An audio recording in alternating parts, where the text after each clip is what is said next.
Then, to put the nail in the coffin, he took healthy mitochondria and put those into cancer cells. And it suppressed the cancer exactly as Otto Warburg said it would. Because if you have healthy mitochondria, you cannot have cancer. You cannot get cancer. Welcome to the Greek Carnivore podcast.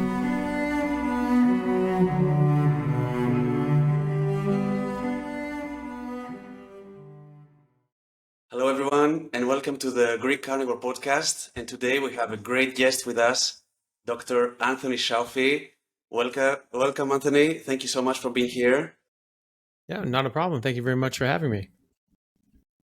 And I would like just to start, if you can introduce yourself for people that may not be familiar with your work, your background, and what you do. So, where are you from? Yeah. What's your background and your expertise? Yeah, thanks. Yeah, so I'm an American physician, and I currently work in Australia. I'm training in neurosurgery, so neurosurgical resident, and I also have my own practice in functional medicine, metabolic medicine, preventative medicine, that sort of thing. We try to address root cause issues and actually heal people and get them better, funny enough, as opposed to just giving them medication that perpetuates their disease state, which I think is actual real medicine, as opposed to just being pill pushers, which none of us went to medical school just to be a pill pusher. So that's a very rewarding side of practice, and so that's why I sort of do both at the same time. I have studied diet and nutrition and how that affects health and chronic disease for over 25 years now. And I've come to realize that the issues that we're dealing with now as the mainstay of modern medicine are not, in fact, diseases, but toxicities and exposures and malnutrition. So a toxic exposure to different elements and chemicals that maybe we aren't designed to deal with, be that in our food, by the different sorts of toxins that are in plants and other sorts of what we call food, but they may not be food to us. Food is very species specific. Animals eat very specific things in the wild, especially plants, because plants have different toxins in them. So when we're eating outside of our natural biological design, and specifically eating plants out of our biological design, we can actually get very sick, and they're actual concrete examples of this. But I think it goes more than that. I think a lot of the diseases and issues that we're treating now a lot of this are a consequence of eating the wrong thing, and also not eating enough of the right thing, not getting enough of our natural diet, of our natural foodstuffs, which is fatty meat. So when you start applying these principles that from a biological standpoint, which is the basis of all medicine, is our biology, then things start falling together much more nicely in medicine. And I've found that when you apply these principles, they eat what we're designed to eat biologically. What are we designed to eat biologically? Well, all the best evidence shows that we've been eating meat for millions of years, and predominantly or in exclusion of anything else, especially during the ice ages when there wasn't anything else to eat except meat, because we were up in the tundra and the Arctic Circle often. And we were just hunting. We were apex predators. Apex predators are by definition carnivores. And so that's what the evidence shows us, that we've been eating meat for millions and millions of years. And whatever you've been doing the longest is what you're biologically adapted for. That's the law of adaptation in biology. We've only been eating plants for a limited number of centuries and millennia, and some people only in the last century, such as Native Americans, Native Australians, and other populations. And so it's very important to understand that relationship. And so when I've put people on an ancestrally appropriate, biologically appropriate diet for our species, I see diseases go away. They just melt away. Diabetes goes away. Autoimmunity goes away. Hashimoto's, Graves' disease, Crohn's, ulcerative colitis, rheumatoid arthritis, lupus, multiple sclerosis, people coming out of wheelchairs, people reversing osteoporosis. It's said in medicine, taught in medicine, that you can only put on bone density up until the age of 25.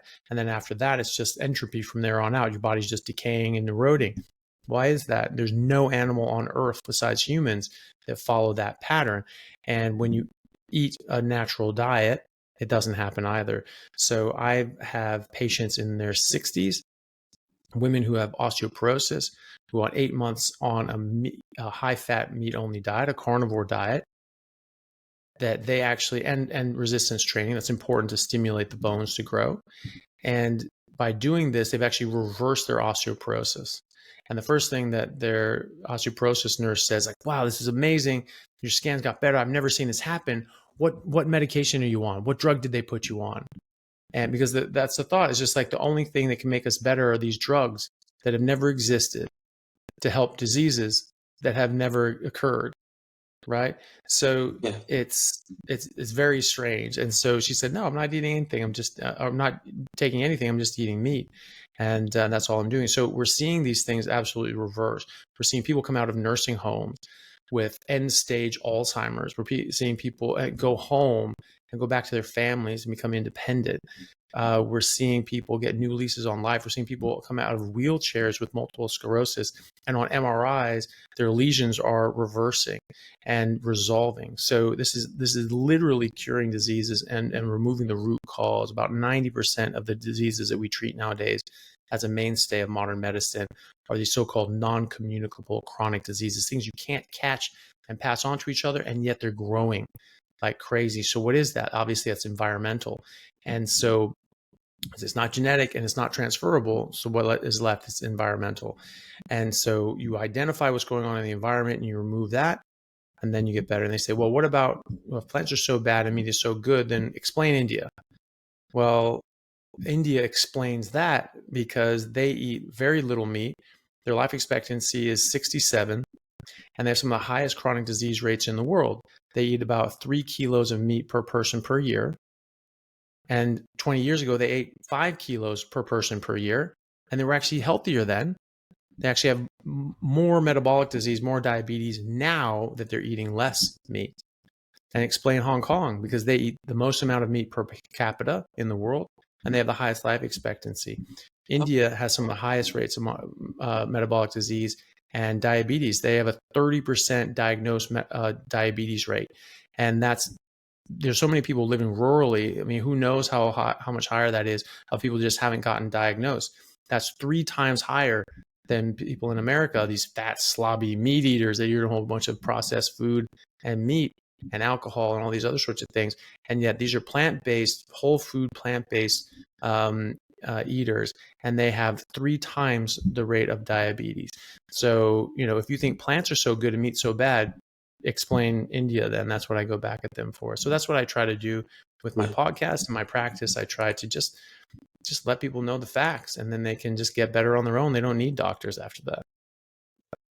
And I think that's the main reason why you get into the medical field, right? I'm a physiotherapist, right? And so I get to see a lot of people with a lot of pain daily. And so I know that there are some times that some people, if they do a diet that is a bit more leaning towards the meat side, that they would feel a lot better. And I tend to, not with all of them, but with some of them, when we get to talk, and I'm a bit curious to see what is their lifestyle. Why do they have all these chronic pains?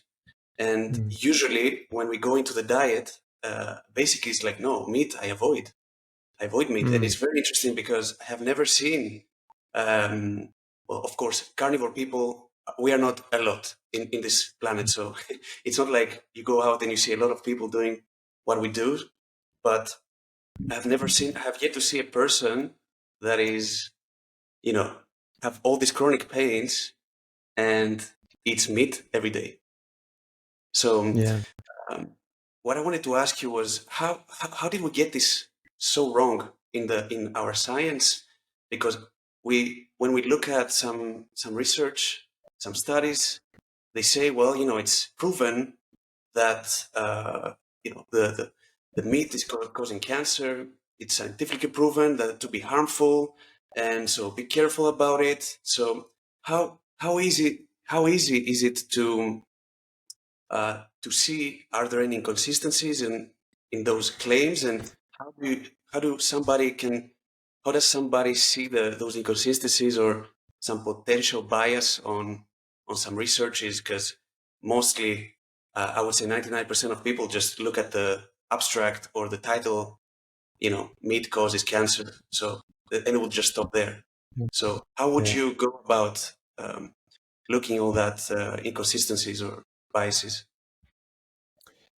So, I mean, most people don't even read the title. They just hear something and they just, oh, everyone knows. They go to the school, everyone knows, and some guy told me, And but to your point, just a second ago when you were talking about not seeing a lot of carnivore people in your physiotherapy clinic, and there aren't very many of us. I have friends that are doctors and GPs, and I have a lot of patients that are carnivore. They're extremely healthy. They come in for a checkup every now and then, and everything's good. And you get a stamp of approval, and they go off. And a friend of mine here is a GP. He has well over 200 carnivore patients, and he says these are the ones that come in once a year for a checkup. Everything's fine. They're on no medications. They've come off all their medications, and they go home, and they're just healthy, and they just exist. They're not coming. It's all the other people that eat an omnivorous diet or a vegetarian diet. Those are the ones that are coming in with all the illnesses and problems and medications that need adjusting or addition. So, yeah, it's growing, but we have a lot of these examples of these people being very, very healthy. As far as it's been proven that things cause cancer, like I said, India has some of the highest rates of chronic disease, some of the highest rates of cancer, some of the highest rates of diabetes in the world. They're literally 3 times the rates of diabetes. I spoke to a friend of mine. He's an emergency physician in India, and he had me on his podcast, and I just interviewed him. And he was saying that he just treated a 17-year-old boy because he had a heart attack at 17 years old, and he's a vegan, he's a vegetarian, he doesn't eat meat. So how is meat causing disease? How is meat the cause of heart disease? If this kid doesn't eat meat, he's never eaten meat his whole life, and he had a heart attack at 17, right? And then some people say, it was like, well, when we were eating a whole bunch of meat in the 1800s, we didn't have heart attacks really until the 1900s. Well, that was because people just didn't live long enough. 17 is not living long enough? Really? That doesn't make any sense. And this guy's not even eating meat. So it doesn't matter how brilliant, how beautiful your theory is, and it doesn't matter how smart you are. If it doesn't agree with experiment, it's wrong. And so they can say all the studies they want. They can publish all the papers they want. They can have all these people with all these letters after their name and paid all this money from all these different pharmaceutical companies and food companies. And they can be rich and famous and all that sort of nonsense. And they can go on all the different news shows and do the morning talk shows and sell their books and all that sort of crap. But it doesn't matter. What matters is what happens in reality. What matters is what happens when we do it, when we play this out in the real world. What happens when we run the experiment? When people eat less meat, they get more sick. There's a study with 175 countries, and out of the University of Adelaide in Southern Australia. They looked at 175 countries. They corrected for socioeconomic differences and different confounding factors. And they found that in every single country, higher meat consumption was associated with longer life and better health. And then we see places like India where we have more plant-based. I mean, why isn't that talked about in the Blue Zone studies? So, when these people eat more plants, they live longer. Not in India. In India, they live shorter lives. They have heart attacks at 17, and they have 3 times the diabetes rates as in America, and they eat next to no meat. 5 kilos of meat a year. That's less than I eat in a week, right? And so, and that's on average, right? Because a lot of people don't eat any meat. So this is the people that eat a little bit of meat. They're offsetting that curve and bringing that average up to 3 kilos a year, right? So 5 kilos a year 20 years ago. Now it's 3 kilos a year. I eat that in a sitting sometimes, right? So it's like, that's a year's worth of stuff. So, the idea that this is just a major problem, it just isn't. I mean, all these people are getting extremely sick, and they're not even touching meat. All these problems that are blamed on meat are happening to people that don't eat meat, and it's happening to them faster and in more profound ways. The idea that meat causes cancer has come from all sorts of different propaganda. But the food and drug companies push this nonsense because it sells their products, and people buy a bunch of plant-based processed food, because if you go plant-based, maybe you eat raw quinoa and salads and things like that.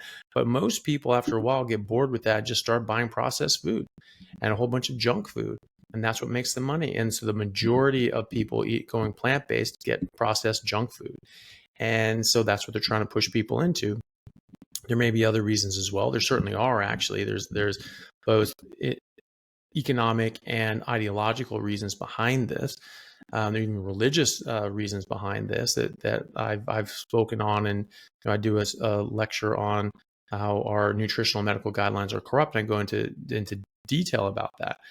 But suffice it to say that there are a lot of people spending a lot of money to push this narrative because it makes them a lot of money.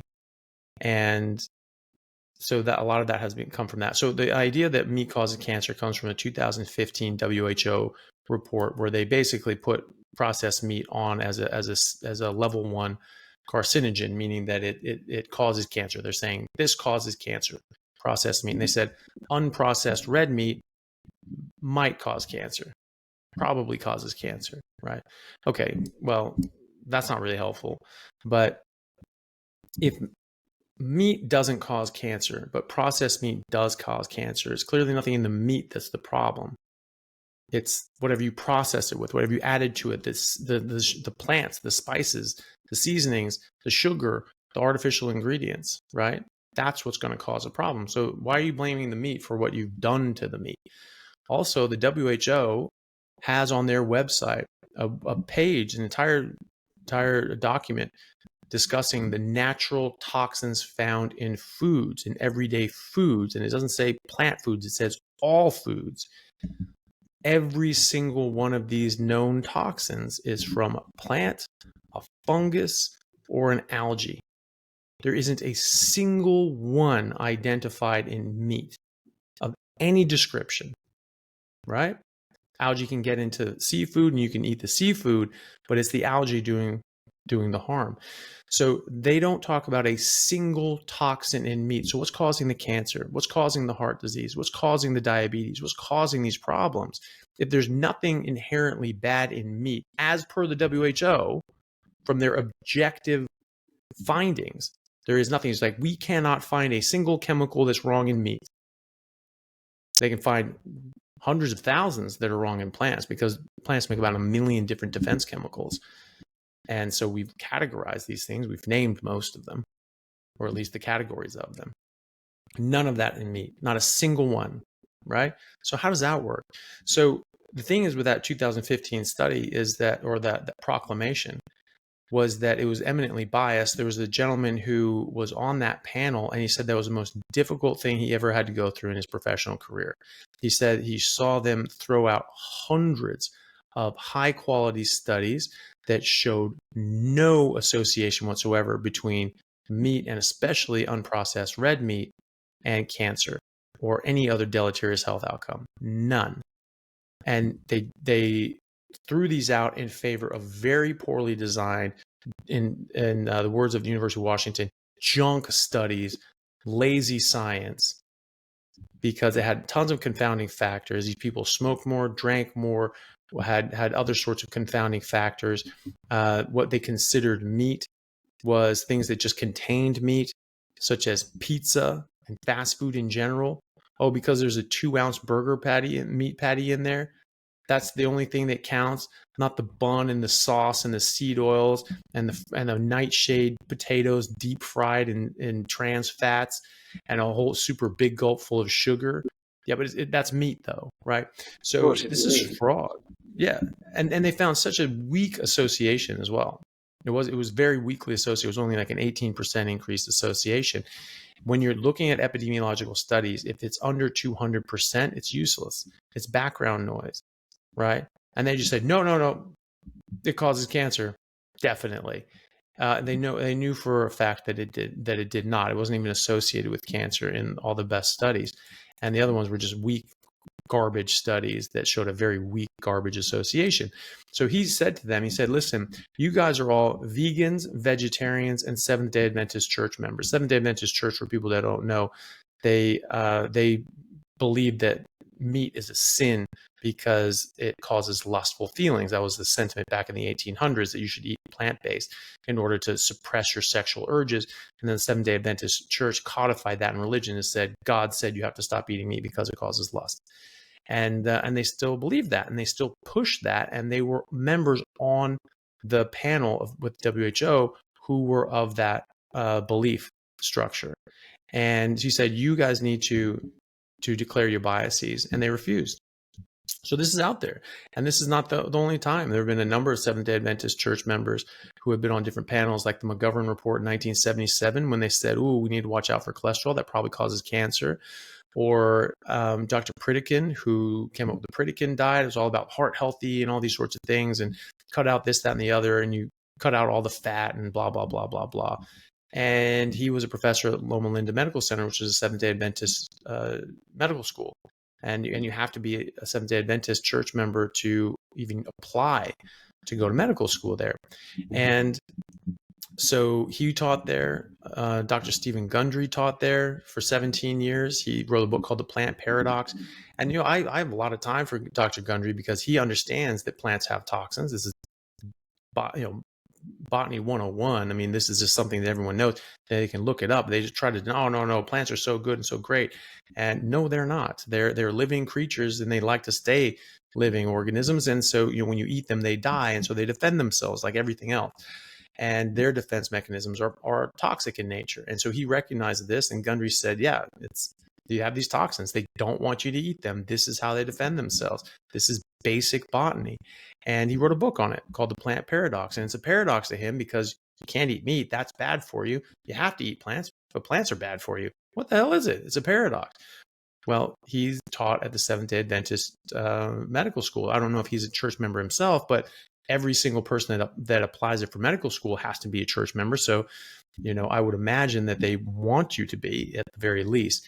And so that's a paradox to him because, if he's influenced by these guys, it's like, no, meat's simple. It's awful. You can't eat meat. Well, then obviously it's a paradox because you have to eat plants, but plants are toxic. So, all these people, going back, Lena Cooper, who founded the American Nutrition Dietetics Association in the early 1900s. She was a Seventh-day Adventist church member. She wrote the first textbook taught in university classes. They founded the nutritional sciences in universities in America. They wrote the first textbook in 1925. It's still in print. It's still being taught, at least to my understanding it is. I had a friend, Sally Norton, who had a degree from Cornell in nutrition, and she was taught out of this book in the 44th edition. So they didn't corrupt the institutions. They are the institutions. And that's why the institutions are corrupt. And that's why we're getting all this nonsense information about, plants being good for you. And the peer-reviewed system, it's peer-reviewed study. Whoop-de-doo. It's the Loma Linda and the Seventh-day Adventist Church hospitals and research groups that are doing the peer reviewing. And so they're doing, it's just a glad handing sort of things. They're just pissing in each other's pockets, and they're funding research, and then they're peer reviewing it and approving it. And so that's why, and all these, and a major reason is because these processed food companies, who the Seventh-day Adventist Church actually founded, they founded Kellogg's and Sanitarium Foods, and they really started the processed food movement in order to get more plant-based foods to replace meat, because they thought that was sinful. They pump out the vast majority of nutritional research every single year. So Coca-Cola alone spends 11 times the amount of money on nutritional research than the National Institutes of Health, the NIH. And so that's the vast majority of research out there is being put out by the people trying to sell us garbage that we've never eaten before. And the more we eat it, the more sick we get. And we're the fattest and sickest we've ever been in human history. And so are people in India. And they're eating less and less meat, and they're getting fatter and sicker just like the rest of us. Yeah, I mean, that's definitely something that it's not necessarily common knowledge, but it's logic, right? Mm-hmm. There is a logic behind it. You see people. But it's the facts. It's just there, Fact. Yeah, and, yeah. I wanted to ask you more about the cancer, and also you talked a bit about some neurological diseases that could be cured. How do you approach somebody that may have been diagnosed with some cancer? And could this be, if he changes his diet to a carnivore diet, could this help? Could this be treated, or what would you say? Because when we look at the cancer cells, they're being, what are they eating? They're eating sugar. So that's how we are also diagnosing it, right? By giving sugar to the blood, and that's where we get on the PET scan. That's how we find it, by giving sugar to the system. So, do you think that or what's your experience with that? If you have any or research on this topic of people that have turned carnivore when they have been diagnosed with cancer? Yeah, absolutely. So there's quite a lot of research on this, on nutrition and how it affects cancer. Dr. Otto Warburg, who was a Nobel Prize winner in medicine and physiology 100 years ago, he did 50 years of research after he got his Nobel Prize, a very bright guy, on cancer specifically. And he showed that cancer is actually a metabolic mitochondrial disease. It's not a genetic condition. And then Watson and Crick came out and they showed that, oh, look at this double helix and DNA and all that sort of stuff. And just everybody was, oh my God, no, that's everything. DNA is everything. And they just shoveled this to the side. But he was right. And there's a lot of reasons for him being right. First of all, cancer doesn't always have genetic changes in every cell. So if you have a tumor and you cut it in half and you look at it under a microscope and you do genetic testing, you'll find that not all of the cancer cells have genetic changes. Some of them are completely normal genetically, or have different genetic changes from each other. And some have no genetic changes. And then there's some entire cancers that have absolutely no genetic changes whatsoever, right? Every single one has damaged mitochondria. That's important because mitochondria actually help functioning of the cell. So when a cell wants to divide, it's actually the mitochondria that say, no, something's wrong here, we're going to stop it. But it's an active process. It's not just like oh, it'll stop unless something pushes it forward. No, the process is happening. The mitochondria have to actively stop it. So they have to be healthy enough to do that. And so if they're not healthy enough, they can't stop it. And it just divides and divides and divides and divides and divides. And that's what cancer is. It's unregulated cell growth. Also, when a cancer says, or when a cell says, okay, this cell isn't working anymore, we need to shut down, we need to just kill ourselves, that signal is sent out to the mitochondria, and the mitochondria then have to action that. The mitochondria go and shut down the cell and kill the cell. So if the mitochondria aren't functioning, they can't do that either, and they can't regulate the cell growth. You get unregulated cell growth that can't die and kill itself. You get cancer. So Otto Warburg showed that you actually cannot get cancer if you have healthy mitochondria.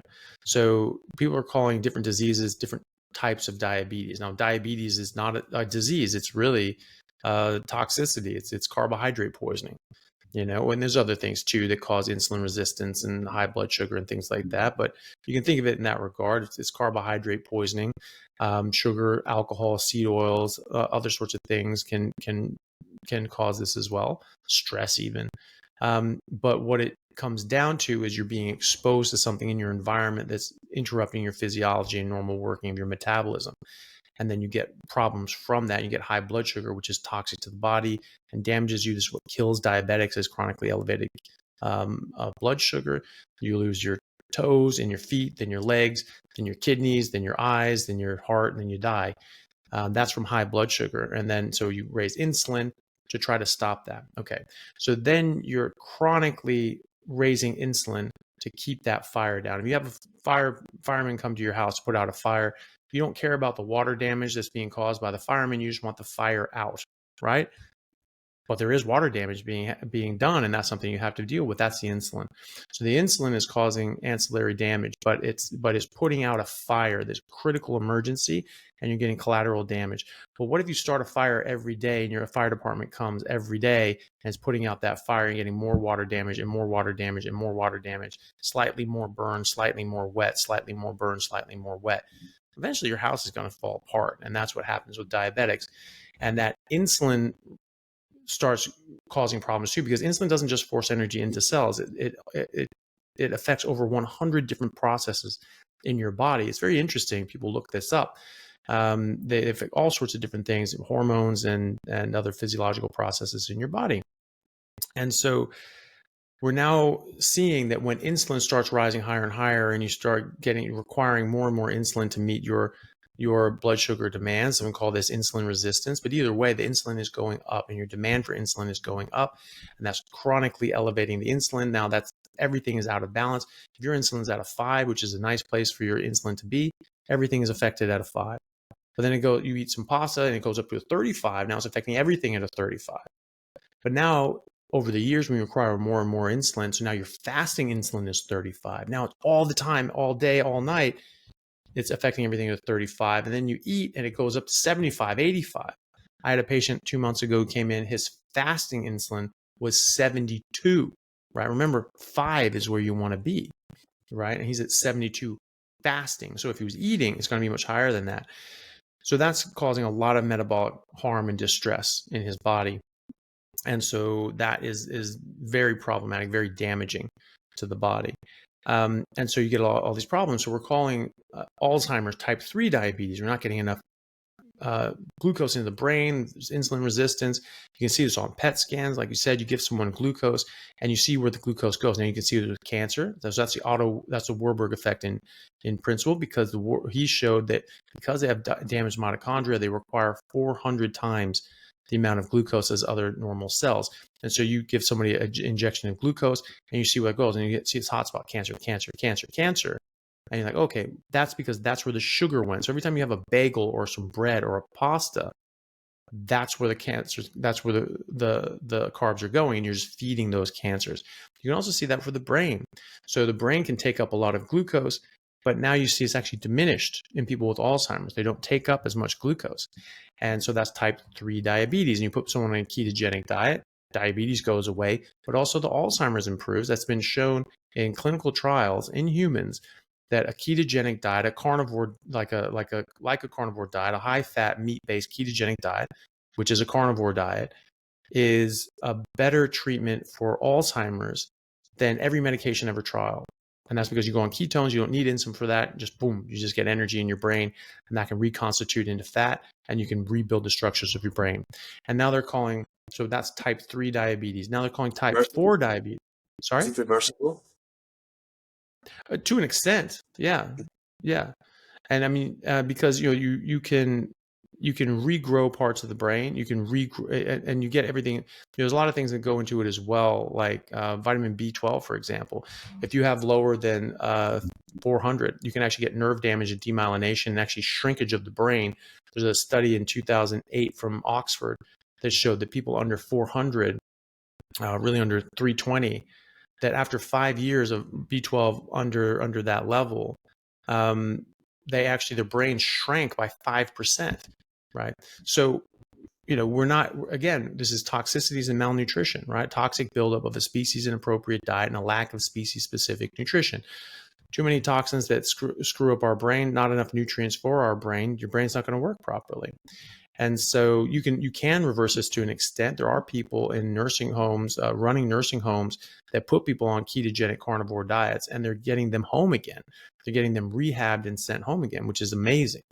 And so, that's absolutely fantastic. So that's type 3 diabetes, and you treat diabetes the same way. You get rid of carbohydrates. That's been shown in clinical trials. You can reverse type 2 diabetes by putting people on high-fat, meat-based ketogenic diet like a carnivore diet. Type 3 diabetes treated the same way. Type 4 diabetes, they're calling PCOS, polycystic ovarian syndrome. That's insulin resistance of the ovaries. Of insulin resistance of the brain, you get Alzheimer's. Insulin resistance of the ovaries, and you get PCOS, because women make testosterone first, and then that's converted into estrogen in the ovaries. High insulin blocks that. That's one of the many things that insulin does. So it blocks testosterone turning into estrogen. Women get too much testosterone, too little estrogen, they grow hair, they put on weight, and they can't have babies. It's the leading cause of infertility in women worldwide, and certainly in the West. And so how do you reverse that? Well, fertility clinics will put people on diabetes medications such as metformin. But all you need to do is address it like you would treat diabetes. Just take away the carbohydrates, sugar, seed oils, and alcohol. Give them a lot of fatty meat. Problem goes away.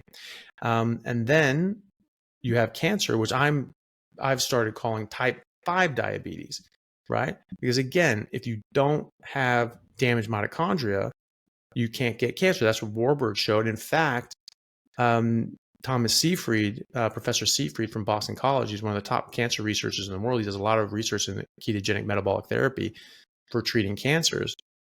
And he has over 150 published peer-reviewed papers on the subject. He proved that Otto Warburg was correct. He did an experiment called the nuclear transfer study. So he took the nuclei with all the genetic changes from cancer cells, right? Not all the cancer cells have genetic changes, but he took the ones that did. And so he took those cancer cells and the nuclei from the cancer cells, put them into normal cells that had normal mitochondria. They did not behave as cancer. You could even clone them and turn them into rats and frogs and things like that, right? Then he took damaged mitochondria from cancer cells, because all known cancers have damaged mitochondria, but some cancers don't even have damaged DNA. So he took the damaged mitochondria from the cancer cells, put those into a normal cell with normal DNA. It did behave as cancer, couldn't clone it, they just died. Then, to put the nail in the coffin, he took healthy mitochondria and put those into cancer cells. And it suppressed the cancer exactly as Otto Warburg said it would. Because if you have healthy mitochondria, you cannot have cancer. You cannot get cancer. Okay, so why do I call cancer type 5 diabetes? What the hell does that have to do with insulin resistance? Well, again, one of the 100+ things that insulin does is it blocks something called autophagy. This is something that's become more widespread, more known about, especially in the biohacking spheres. People say, well, you need to fast for 5 days every few months because that makes you go through autophagy. When you're not eating, your body's looking around and trying to scavenge things for energy, and you replace these cells and these mitochondria and things like that. That's actually not true. It's actually just when you get your insulin low enough that you start going through autophagy. You always supposed to be going through autophagy. This is a natural housekeeping process that's constantly going on at all times. And so when you raise your blood sugar, you raise your insulin, and you suppress autophagy and also so many other things as well. So when you're having damaged mitochondria, different things will damage mitochondria. Plant toxins will damage mitochondria. There's genetic issues, radiation, stress, cortisol, all these different sorts of things will damage mitochondria. A lot of things will damage mitochondria, alcohol, drugs, these sorts of things. Cyanide, there's cyanide in almonds, cassava, macadamia nuts, flaxseed. We don't have any clue just how bad these things are for us. So when you damage your mitochondria in multiple different ways, you need to be able to replace them. That's what is called part of autophagy called mitophagy. So you're just replacing out different parts of the cell, like the mitochondria. And the ones that are sort of broken down, moving a bit slower, not working as well, they get recycled. They take their proteins and building blocks and they make new ones. So it's not you scavenging and trying to get these things and break them down because you need them for energy. You have fat for energy. That's where your energy comes from, right? And you don't break these things down and then use those for energy somewhere else. They break down the mitochondria and the other cells, and then they make new ones, and they make more of them. So that's actually energy dependent. That's not actually giving you energy by breaking these things down. It's actually costing you energy by breaking those things down. And so, of course, that's not what's happening. Obviously, this is a normal process that happens all the time, as long as you're not eating carbohydrates and raising your insulin levels. And so when you have nice, healthy, low insulin levels, you need insulin, but you just want it at the right amount. Right around a 5 is good. At that level, you will be going through autophagy all the time, and you will be replacing your mitochondria. And so when those mitochondria start slowing down and breaking down, you will replace them and make more of them and make new ones. And studies have shown that on a high-fat, meat-based ketogenic diet, like a carnivore diet, because all these ketogenic diets, they replace carbohydrates with fat and protein. Where does the fat and protein come from? It comes from meat, predominantly. And so they're all talking about things that will happen when you're on a high-fat carnivore diet. So after about 4 months on a carnivore diet or a ketogenic meat-based diet, studies have shown that you'll have 4 times the number of mitochondria, and they're 4 times as effective because they're all new and faster and speedy. So what does that mean? That means that when your mitochondria are breaking down, they'll never get down to the point that they're just completely gutted and destroyed. Your body's going to turn them over and replace them and keep new healthy mitochondria. And so going back to Otto Warburg and Dr. Seyfried, you cannot get cancer if you have healthy mitochondria, and you keep having healthy mitochondria as long as your insulin is low, and you can replace your mitochondria through autophagy. And that's why I call cancer type 5 diabetes. As far as treating people with cancer already, we simply go to the principles of the Warburg effect, which is they require 400 times the amount of glucose because their mitochondria are damaged. They can't make energy properly, and they can't run on ketones. So they need glucose. They can also run on glutamine, which is an amino acid that we make as well. So really can't avoid it in your diet. And also there's glutamine in plants and animal proteins. So, again, there's no real avoiding it. But you can avoid carbohydrates. And so you avoid carbohydrates and you reduce the amount in your diet, and then you make carbohydrates, but you only make a very limited amount. Because again, above a certain threshold is toxic to humanity, toxic to human body. So you keep it at that low level or that normal level, that safe level. And now there's not a whole bunch of glucose available to those cancer cells. And so it can starve them out because they have a very high metabolic rate because they're just being told to divide and divide and divide and divide and divide. And so that actually takes a lot of energy.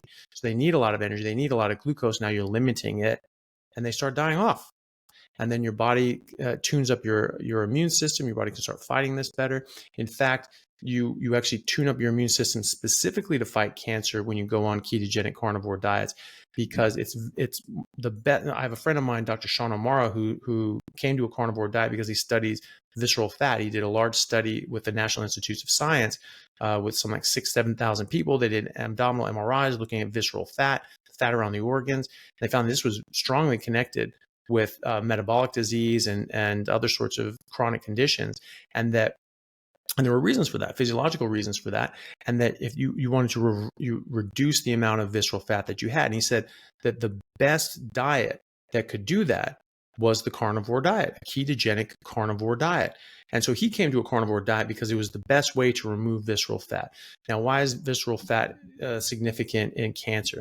Because when you have higher levels of obesity or visceral fat, you have less NKT cells, natural killer T cells. This is your first cellular line of defense against cancer cells. These are things that are going around mopping up precancerous cells and cancerous cells all the time, and they're the ones that are fighting cancers in your body at all time.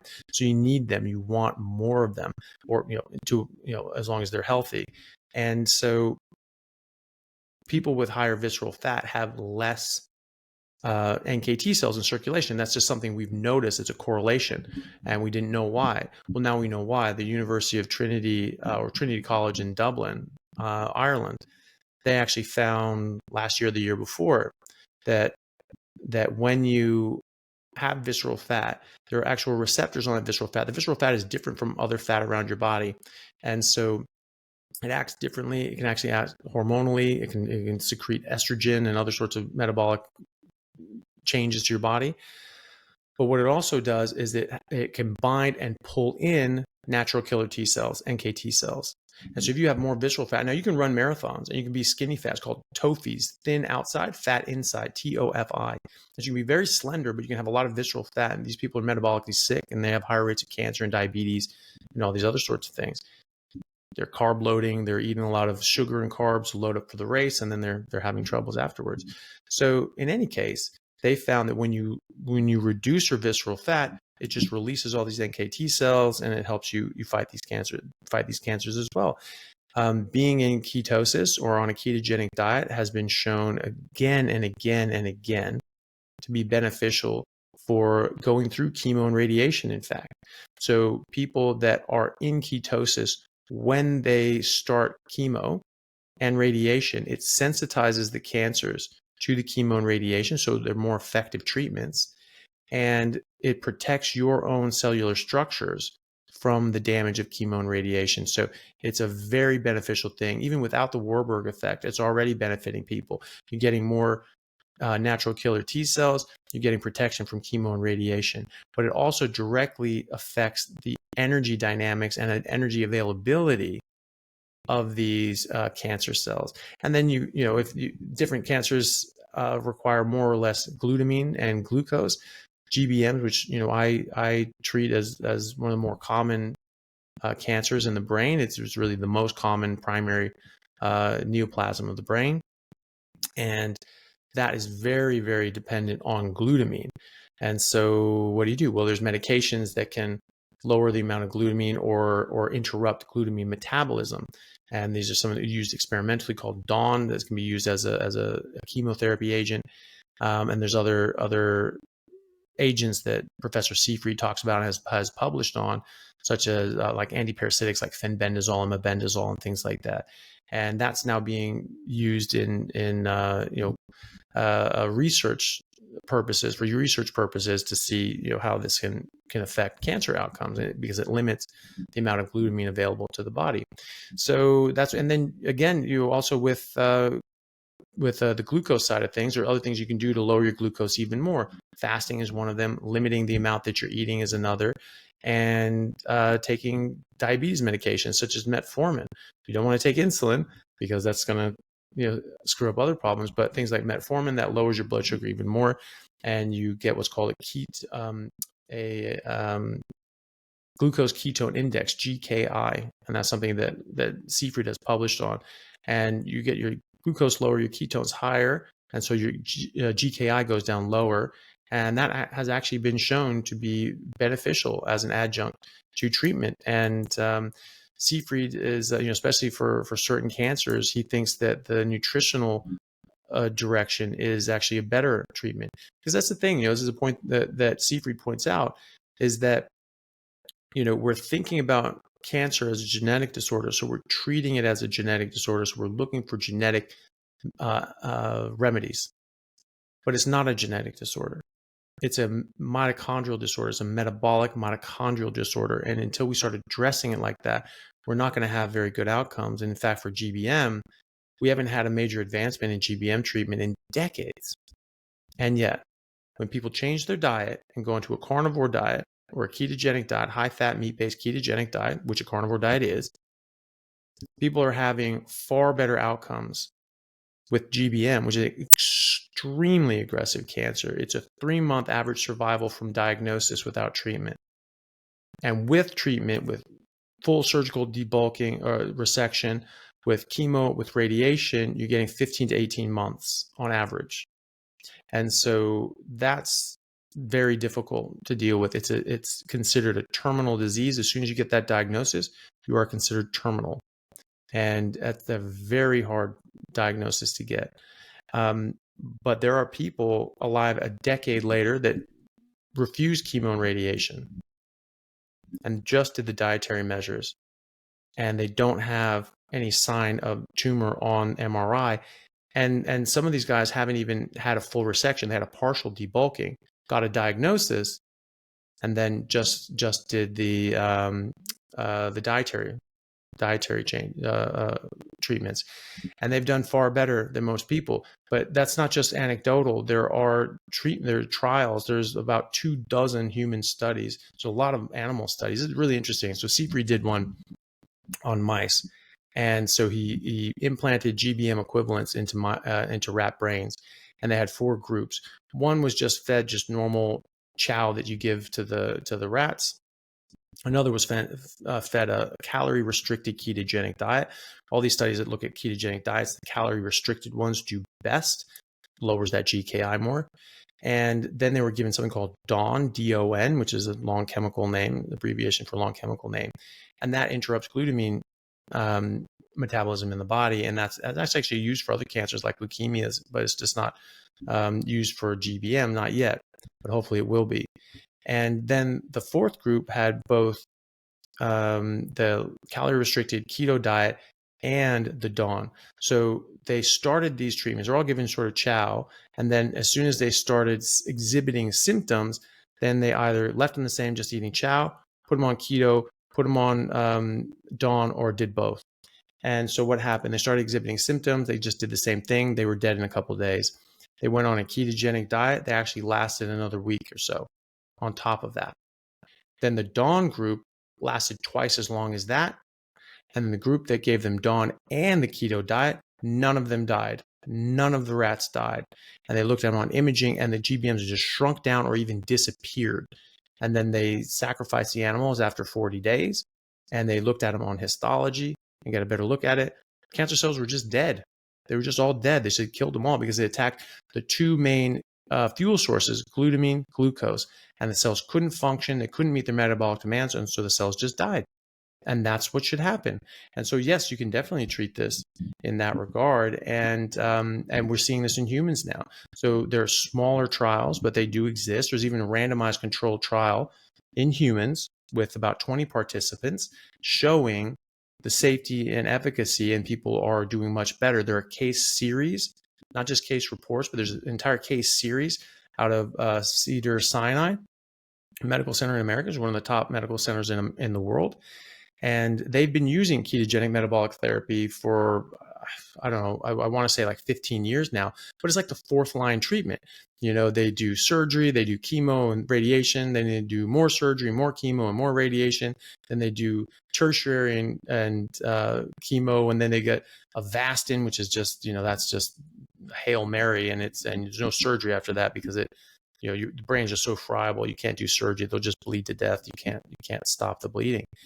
And so at that point, then they say, okay, we have nothing else for you, but I guess you could try not eating carbs. And so they do that, and they have this entire case series published with different cancers and a lot of brain cancers, thymoma that was filled up this lady's chest. She only did the diet, and it shrunk down and is basically gone now. They had a number of GBM patients, a number of other primary neoplasms in the brain, and they all improved. So they were getting worse and worse and worse. Surgery, chemo, and radiation were sort of knocking it back, but as it keeps growing and keeps growing. Then they just changed their diet, and it stops and actually reverses. And there's some people with GBMs that actually showed that they were reversing the tumor. It was shrinking down, and they regained neurological function. One guy learned to read again and was able to, speak and converse properly. He damaged his speech centers because of this tumor and where it was, and they all were alive at the publication date, except for two who unfortunately for different lifestyle reasons decided that they couldn't stick with the diet. There's one gentleman who had formerly been a vegetarian, and it wasn't eating meat. And so I don't know how he got cancer, because only meat causes cancer, right? And unfortunately, he did get cancer, it's a devastating illness, especially GBM.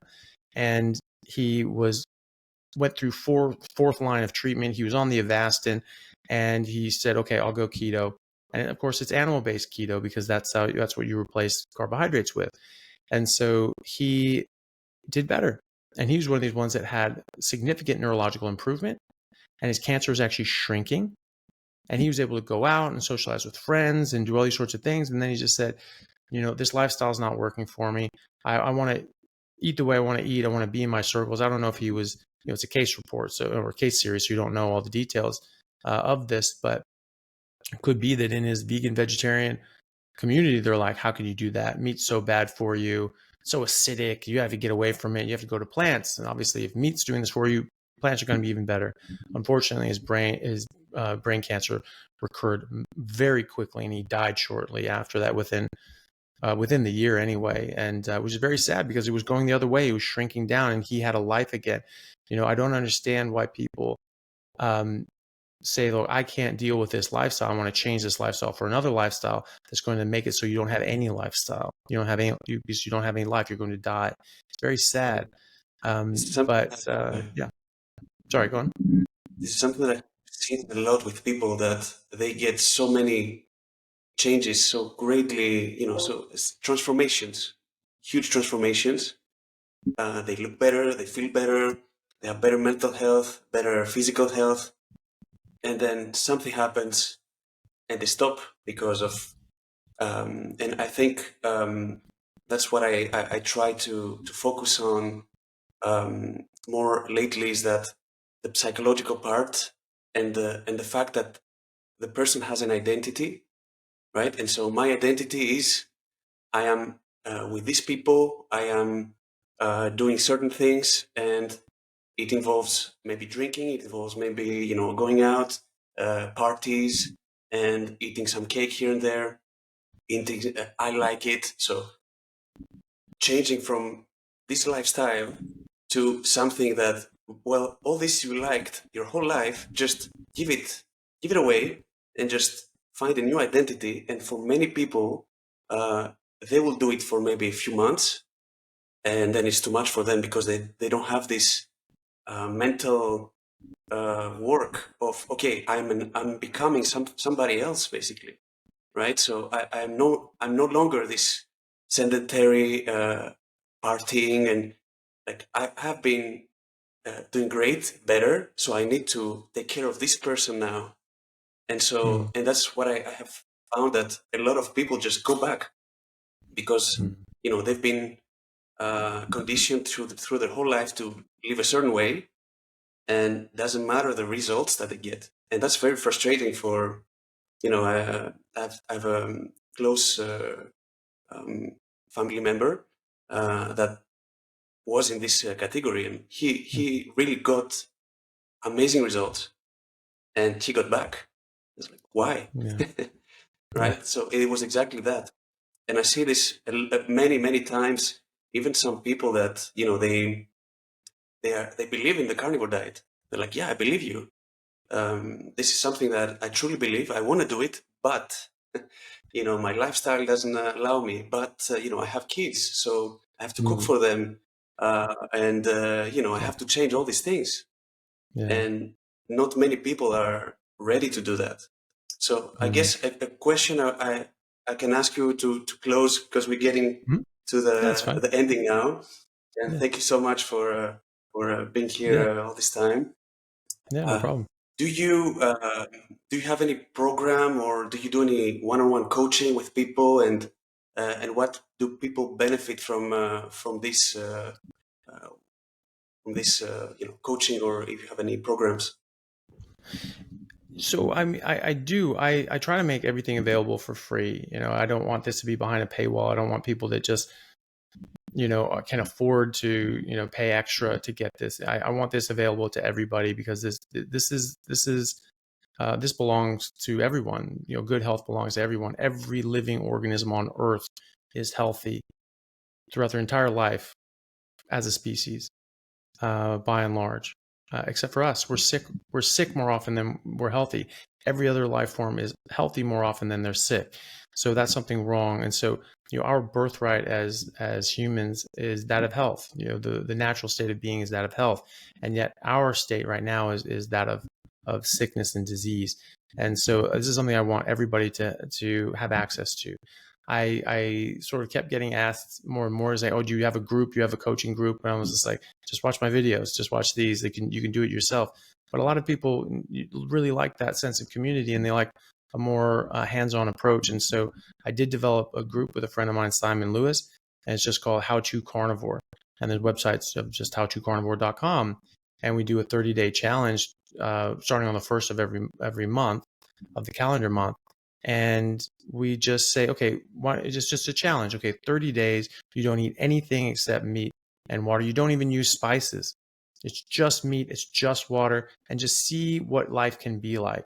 And maybe you want to add a few things back in, and that's fine for you. Great, by all means. But at least you know now.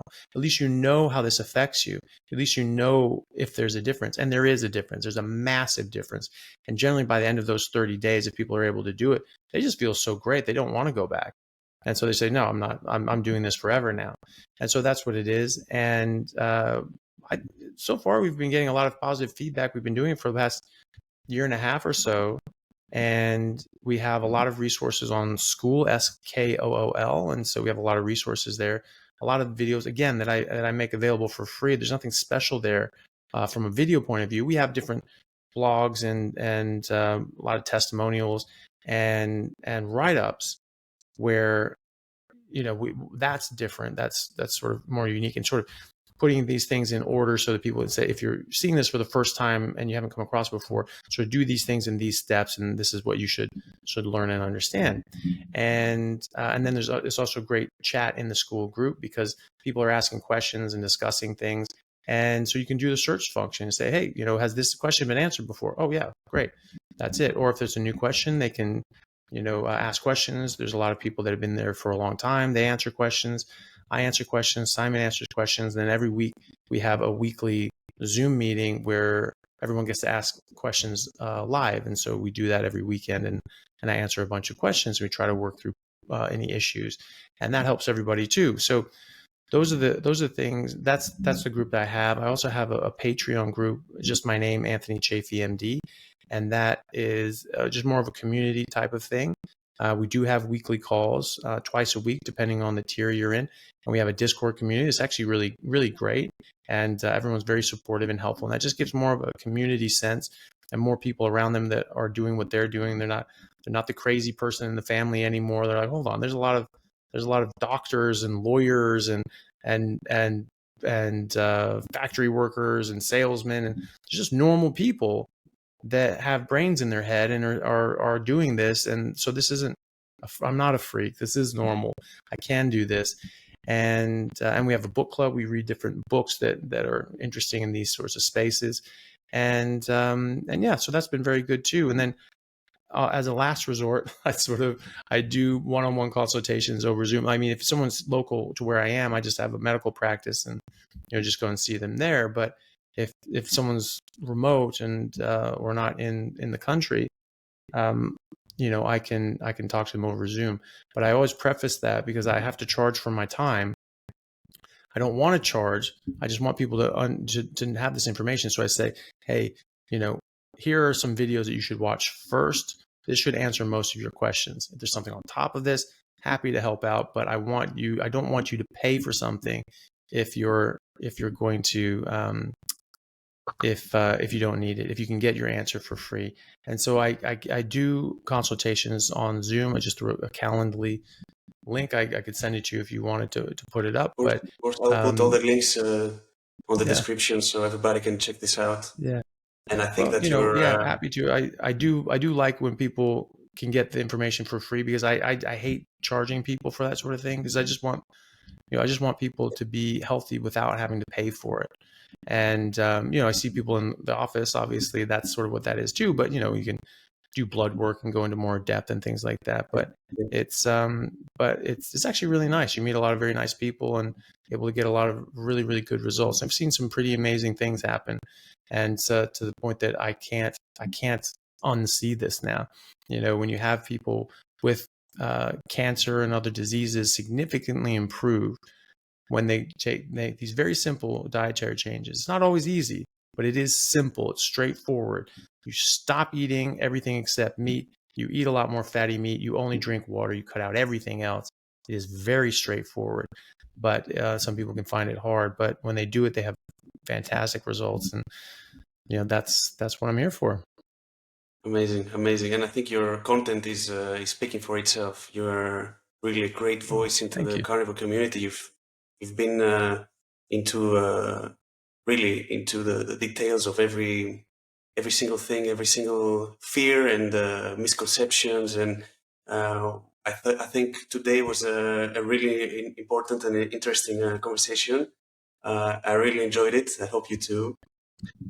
So be sure to, guys, to subscribe to Dr. Anthony Chaffee and to support him, send him love, and also if you have any insightful, comments or reviews on our podcast today, we would love to hear your feedback.